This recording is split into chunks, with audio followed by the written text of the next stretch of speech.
کیا اللہ نے اونٹنی کو پہاڑ سے پیدا کیا؟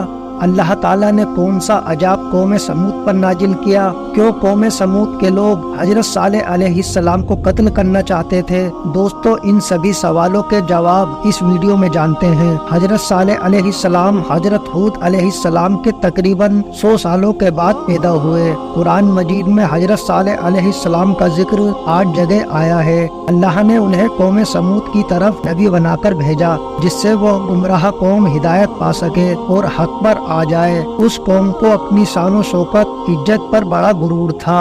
وہ قوم شرک اور بت پرستی میں مبتلا تھی۔ حضرت صالح علیہ السلام نے انہیں دین کی دعوت دی اور اس قوم کے لوگوں سے فرمایا، اے لوگو، تم صرف اللہ کی عبادت کرو، اللہ کے سوا کوئی بندگی کے لائق نہیں۔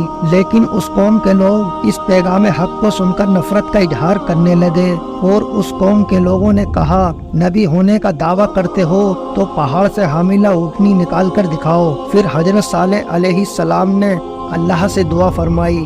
اللہ نے ان کی دعا قبول کر لی اور اس پہاڑی سے اونٹنی پیدا کر دی۔ ان کی خواہش پوری ہونے کے بعد بھی اس قوم کے لوگوں نے حق کے مذہب کو نہیں مانا اور کفر اور نافرمانی کی حدیں پار کر دی اور اس اونٹنی کو قتل کر ڈالا، اور وہ لوگ اسی پر نہیں رکے، حضرت صالح علیہ السلام کو قتل کرنے کا بھی منصوبہ بنا لیا۔ اس کے بعد اللہ کا عذاب ان لوگوں پر نازل ہو گیا۔ 3 دن کے بعد بہت خطرناک زمینی زلزلہ آیا اور پوری قوم تباہ برباد ہو گئی۔ اس کے بعد صالح علیہ السلام ایمان والے لوگوں کے ساتھ فلسطین ہجرت کر گئے۔ دوستو، یہ تھا حضرت صالح علیہ السلام کا واقعہ۔ ہمارے چینل کو سپورٹ کرنے کے لیے چینل کو سبسکرائب ضرور کریں۔